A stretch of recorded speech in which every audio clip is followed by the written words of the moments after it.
Olá, muito boa tarde a você que está conectado aqui no Notícias Agrícolas. Hoje é feriado nos Estados Unidos, tradicional dia de ação de graças por lá, portanto, não temos referências de preços. Mas o que a gente pode dizer é que a soja vem aí num patamar de preços interessantes, dá para dizer. A gente está falando de um janeiro a 12,66, o último preço de ontem. Um março, que é referência aí para os nossos negócios aqui no Brasil, a 12 dólares e 77 por bushel. E um maio a 12,86, 12 dólares e 86 centos por bushel. Lembrando que essas são referências do dia anterior, do dia de ontem. Hoje é feriado por lá. Afinal de contas, que momento é esse? E o que a gente pode aguardar e entender em termos de movimentação aí do mercado da soja em Chicago e aqui no Brasil? Para essa análise especial, nosso convidado é Eduardo Vanin, analista de mercado lá da Agriinvest. Está aqui já o Eduardo com a gente. Seja bem-vindo, meu caro. Obrigado mais uma vez por nos ajudar a entender um pouquinho aí esse mercado. Afinal de contas, Eduardo, que momento é esse do mercado da soja? Como é que a gente pode entender quais os prós e os contras que você vê nesse mercado nesse momento? Boa tarde, Alexander. Boa tarde a todos. Bom, momento a soja ela vem sendo influenciada muito pelos derivados. Claro que na cartilha da soja, quem dá valor para a soja é o farelo e o óleo. Mas dessa vez, realmente um peso bastante grande. Não fosse o rally do farelo que nós tivemos aí nos últimos 20 dias, o farelo subiu mais de 20% lá na Bolsa de Chicago e acabou conferindo a soja um rally de $1 na máxima, $1 por bushel. Se você traduzir isso em reais, estamos falando alguma coisa aí perto de R$ 12 por saca, que é exatamente o que a soja recuperou no mercado brasileiro para a safra nova. E quer dizer, então a nossa alta aqui, a recuperação dos preços, ela se dá muito em função desse rally do farelo. E aí o farelo também vem sendo revezado com óleo, que continua também num patamar bastante elevado na Bolsa de Chicago e no mercado internacional, não só óleo de soja, mas os outros óleos também, óleo de girassol, óleo de palma, que costuma ser o mais barato do mercado, mas está nas máximas históricas. Tudo isso vem influenciando a soja. De um lado, o óleo muito elevado e o farelo que saiu lá de baixo e teve uma alta surpreendente e ajudou bastante a soja, inclusive o produtor brasileiro. Bom, só para a gente entender essa movimentação, Eduardo, da onde que vem essa motivação de alta? Vamos começar com o farelo, né? Por que o farelo está tão valorizado assim nos últimos dias? Bom, é um mix de coisas. Primeiro, uma questão da economia americana, que não é um luxo só dos Estados Unidos, mas é a alta dos salários, a falta de mão de obra. E nos Estados Unidos isso tem trazido um impacto muito importante, que é a disputa por trabalhadores, exatamente nessa faixa de salário que é mais baixa. Aí a gente está falando do motorista de caminhão dentro do porto, do estivador, e isso tudo tem trazido uma demora muito grande na movimentação de containers lá nos portos americanos, que está impactando o mundo inteiro. Se vocês estão acompanhando na mídia essa escassez de containers, não é que o container deixou de existir, é porque ele está parado em algum lugar mais tempo do que deveria. E nos Estados Unidos a explicação é essa, a falta de trabalhadores. Esses trabalhadores aí dos portos americanos e também caminhoneiros estão trabalhando em outro lugar onde paga mais. E as empresas americanas estão fazendo esse movimento para garantir trabalhadores, estão subindo salários, benefícios, isso tudo. Esse é o primeiro motivo. A escassez de farelo está sendo produzido, mas não chega para quem precisa, ou seja, o consumidor. E o outro, que é mais preocupante e pode levar mais tempo, é a questão de substitutos. No caso, é a lisina, é um aminoácido essencial produzido na China, produzido em laboratório. A China é o maior produtor de vitaminas hoje, de aminoácidos, produzido em laboratório. E pela falta de energia elétrica e também essa questão de container, esse produto está demorando muito mais para chegar, por exemplo, aqui no Brasil, que somos grandes importadores, e também nos Estados Unidos. E só para ter uma ideia, a lisina é um produto substituto barato ao farelo e que substitui numa relação de 1 para 30. 1 quilo desse produto, ele substitui 30 quilos de farelo. Na falta desse produto, tem que usar mais farelo. Essa combinação aí. Logística, na verdade, falta de trabalhadores, caminhoneiros, e a outra ponta, essa questão da lisina. Muito bem, é movimentação e demanda, então, justificando essa alta do farelo. Agora, antes da gente falar do óleo, isso continua, Eduardo? O cenário ainda está propício para novas altas do farelo ou essa situação tende a se normalizar nos próximos dias? Vamos dividir as coisas. O ponto é o seguinte: primeiro ponto, lisina. É um ponto muito importante. Os Estados Unidos, algumas fábricas americanas já estão se mexendo para começar a produzir a lisina internamente e substituir o produto importado. Esse é um ponto. Isso já está fazendo a lisina cair de valor no mercado internacional. O outro ponto é o seguinte: qual é o preço hoje do farelo americano? Ele é competitivo? Não, de jeito nenhum. Em relação ao farelo brasileiro, por um embarque janeiro, por exemplo, nós somos mais baratos, já ajustando a qualidade, que a nossa é pior do que o farelo americano.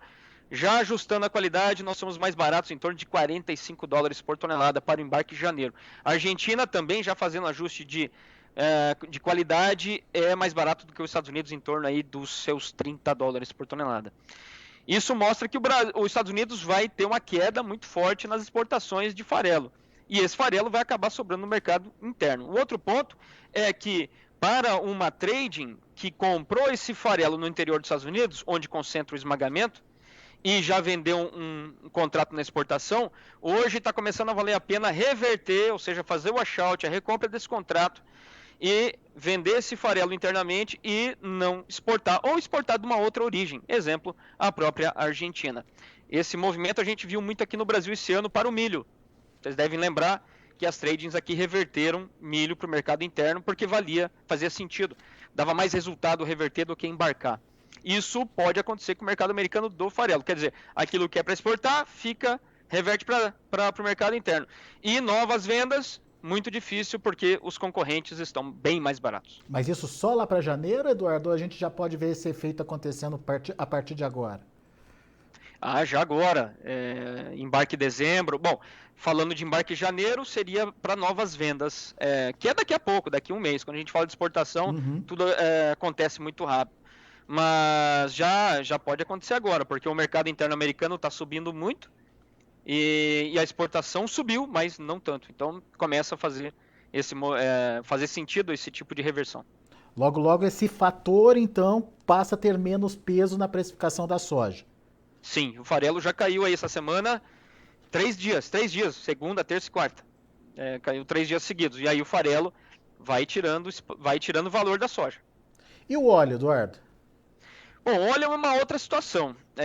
Aí está complicado. Está complicado porque não há óleo barato no mundo hoje e não há sinais de que a gente vai ter um grande aumento de produção.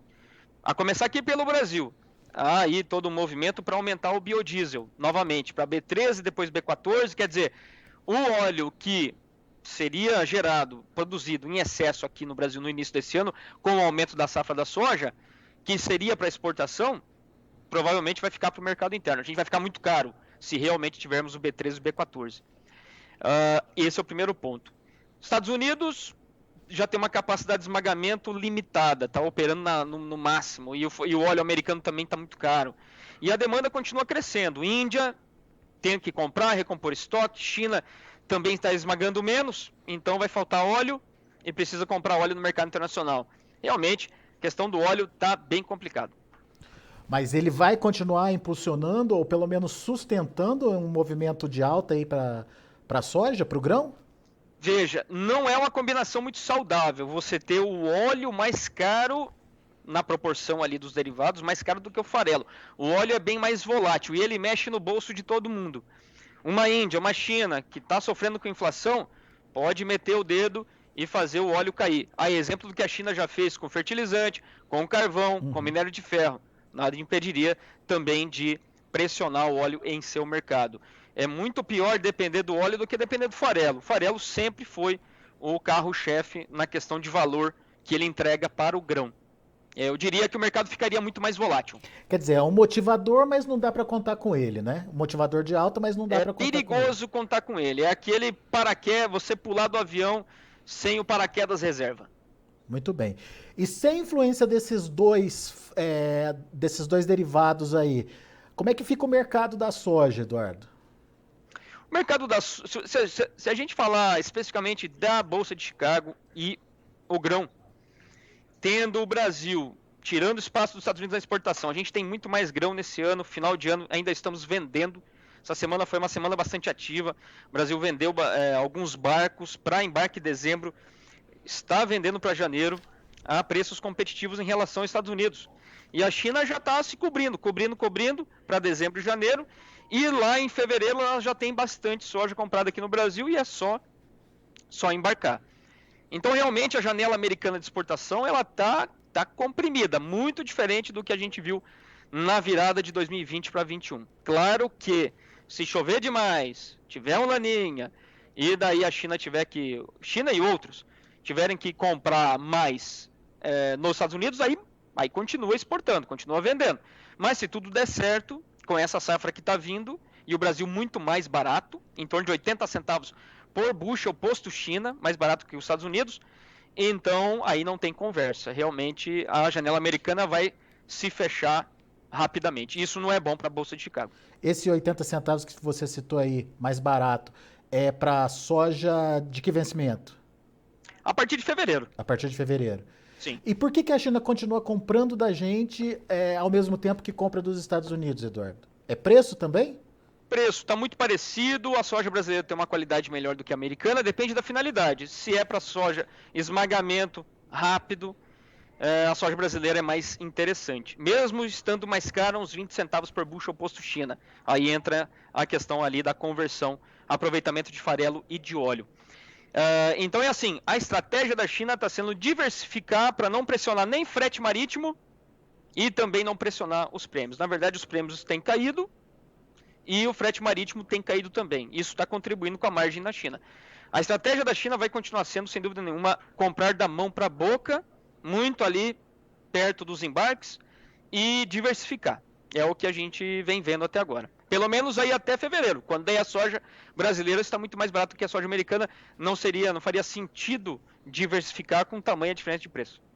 Muito bem. Agora, olhando para essa estratégia chinesa, isso dá um tom negativo para os preços, então, já que você não tem o peso da China no mercado americano, mas até agora a gente não viu isso acontecer, Eduardo. Quando que isso vai ser mais perceptível, na sua opinião? A partir de fevereiro, imagino que vai começar. E a partir do momento também que a China cobrir toda a demanda dela de dezembro e janeiro. Aí você pode perguntar, quanto que falta? Nas nossas contas, assumindo também uma leve queda no esmagamento, 4,5 milhões de toneladas. Não é muito. Para os 2 meses, janeiro... Perdão? Para os 2 meses, 4,5 milhões para os 2 meses, janeiro e fevereiro? Não. Dezembro e janeiro? Dezembro e janeiro, isso mesmo. Na combinação dos dois. Realmente não é muito, né? Não é muito. Agora, por que a soja então não cai? Porque o óleo e o farelo estão altos. Segurando. E a margem de esmagamento está excelente. Tanto nos Estados Unidos, Brasil e também na Argentina. E aí as indústrias estão pagando melhor do que o exportador. Esse é um ponto importante. Enquanto isso se mantiver, é muito bom.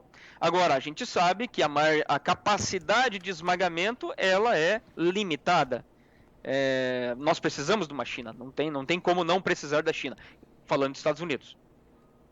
E hoje a China esmagar esse produto, ela está tendo lucro? Ela tem, como é que fala? Ela tem condição de continuar comprando a soja? Tem margem? Tem margem. A China sofreu bastante durante esse ano todo. Até agosto as margens eram negativas, depois oscilou bastante. Agora estão positivas para quem já está com soja lá. Mas aí a partir da safra nova já começa a ficar um pouco mais apertado, porque o farelo, a curva do farelo, dos futuros do farelo, lá na Bolsa de Dalian, China, que é onde o chinês faz o seu hedging, ela cai muito. É o que a gente chama de curva invertida. O spot está alto, mas os futuros estão muito baixos. O que o mercado lá está precificando? Com muita soja no Brasil, vai esmagar muito lá, vai ter muito farelo disponível. E a demanda? Poxa, a demanda é uma grande incerteza. Porque nós não podemos esquecer, temos um Covid que na China está indo e voltando. E, provavelmente, a exemplo desse ano, o governo chinês vai restringir viagens das pessoas durante o feriado lunar. E é isso que movimenta a economia, tanto economia como também consumo de alimentos em fevereiro. menos pessoas viajando, menos consumo de alimento. Esse é o medo da indústria chinesa. E além disso, está aí nos últimos 3 anos a virada de ano sempre marcado também por peste suína africana, zoonose, essa coisa toda. Inclusive no Vietnã está sendo reportado aí bastante casos, quer dizer, faz fronteira ali no sul da China, bastante complicado essa fronteira, quer dizer, a gente pode ter essa combinação. Menor consumo também. Menor consumo interno. Então realmente a precificação lá na Bolsa de Dalian faz com que a margem lá para frente na China não seja boa, mas assim não está espetacular. Bom, diante de tudo isso que você contou pra gente, o cenário não é muito favorável para preço, Eduardo. O que a gente está indicando para o produtor é: não vou vender minha soja, tudo bem, compra uma put em Chicago, um piso para as cotações na Bolsa de Chicago para a soja. Aproveita que a soja subiu bem, esses seguros ficaram baratos e não podemos esquecer que está a caminho uma grande produção de soja no Brasil. O seguro morreu de velho, não é isso? É isso. Bom é comprar o seguro e não usar, mas tem que comprar. Vamos explicar a put, você vende o produto e se assegura de participar no mercado? Como é que é? Aí é o contrário, ele não vende o produto, segura o produto. Como muitos produtores estão com essa estratégia na cabeça, vender ali em janeiro ou um pouco mais para frente, e aí então não vai vender, quer dizer, o produto está na mão dele ainda, então ele tem o risco da queda. Aí, para se defender dessa queda, ele tem o piso, ele compra uma put. Ele estabelece um patamar que ele julga rentável para ele, paga um prêmio sobre esse patamar e garante que, no mínimo, ele vai receber aquilo. Exatamente. Lembrando que esse seguro de baixa, essa put, é sobre Chicago. Cotação lá em Chicago. Legal. Muito bem. Eduardo Vanin, meu caro, esclarecidíssimo o mercado e principalmente os fatores que podem mexer com esse mercado a nível mundial. Só para a gente finalizar, no Brasil, que cuidados o produtor precisa ter? Temos que ficar de olho no laninha que está em desenvolvimento. Temos aí já algumas fotos do milho no Rio Grande do Sul, milho estressado, dá para ver na foto. Então, realmente, o laninha está confirmado, só falta fazer a leitura. Segundo aí também o Departamento da Austrália de Meteorologia, está confirmado. E aí, é claro, isso traz um risco para a América do Sul de quebra, que é bastante importante. E parece que esse ano, segundo os mapas aí, até fevereiro, vai ser muito parecido com a safra 17-18. Lembrando, foi bom para o Brasil, mas para a Argentina foi ruim. A Argentina quebrou safra da soja de 51 milhões, que era o esperado, para 37 milhões de toneladas. Então, realmente pode ser ruim para a Argentina. Agora, a diferença daquele ano para esse é que a Argentina, naquele ano, 2017, já não vinha recebendo chuvas em outubro. Esse ano, ela tem ali um colchãozinho de água que é importante aí para frente. Mas esse é o padrão. Esse, eu diria aí, é o principal ponto para a gente ficar atento ao clima. Temos um laninha de novo. Legal. Bom, Eduardo Vanin, meu amigo, obrigado, viu, mais uma vez por estar aqui com a gente, trazendo informações aí do mercado, principalmente esse mercado da soja, que é muito importante e dinâmico. Volte sempre, Eduardo. Beleza, um abraço a todos, boa semana. Valeu. As ordens. Um abraço. Tá aí, Eduardo Vanin, Agriinvest, aqui com a gente no Notícias Agrícolas, colocando de forma didática, profissional, os fatores que podem influenciar aí na precificação da soja. Nesse momento, os derivados estão sendo o suporte aí de preços como o que a gente viu no encerramento de ontem lá em Chicago. No entanto, o Eduardo lembra que depender desses derivados é arriscado. Olho pela volatilidade que pode ter daqui para frente e o farelo pela resolução que já está sendo providenciada para essa questão do aumento da demanda lá nos Estados Unidos. Então, isso tira o possível suporte aí nos preços da soja. Além disso, temos também a questão aí da movimentação da demanda chinesa pelos produtos americanos. A gente tem o Brasil abocanhando aí parte dessa demanda, diminuindo, portanto, a janela de exportação dos americanos, o que pode ser ruim para a precificação lá na Bolsa de Chicago. Então, vamos ficar atentos a esses pontos. Aqui para a América do Sul, destaque para o Laninha, segundo o Eduardo Vanin. As características de Laninha estão muito parecidas com 17 e 18, onde a Argentina teve um prejuízo muito grande com a safra. Então, os olhos se voltam, portanto, para o clima na América do Sul, nesse momento que a gente está vendo aí uma condição favorável ao desenvolvimento das lavouras, principalmente aqui no Brasil, alguma incerteza em relação à produção na Argentina, mas o pior momento ainda não aconteceu na expectativa dos meteorologistas, então vamos ficar de olho nisso. A gente vai ficando por aqui. Deixa eu só passar os números de fechamento do mercado ontem para vocês, só para vocês entenderem os níveis de preços que o mercado encerrou. Hoje é feriado lá nos Estados Unidos, não tem movimentação. Amanhã é um dia bem curtinho de negociação, é só para falar que não teve negócios.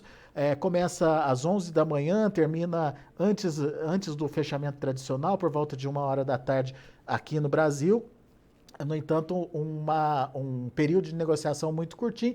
Efetivamente, negócios vão começar só no domingo à noite, na segunda-feira, ao longo do dia. Então, vamos ver como encerraram as cotações e como estão as precificações nesse momento. Você acompanha comigo agora na tela. Janeiro, 12 dólares e 66 centes por bushel. Março, 12,77. O maio, 12 dólares e 86 centes por bushel. O julho, 12 dólares e 92 centes por bushel. Isso para a soja. Vamos ver o milho. Para dezembro, 5 dólares e 79 centes por bushel. Para março, 5 dólares e 85 centes por bushel. Maio, 5 dólares e 90 centes por bushel.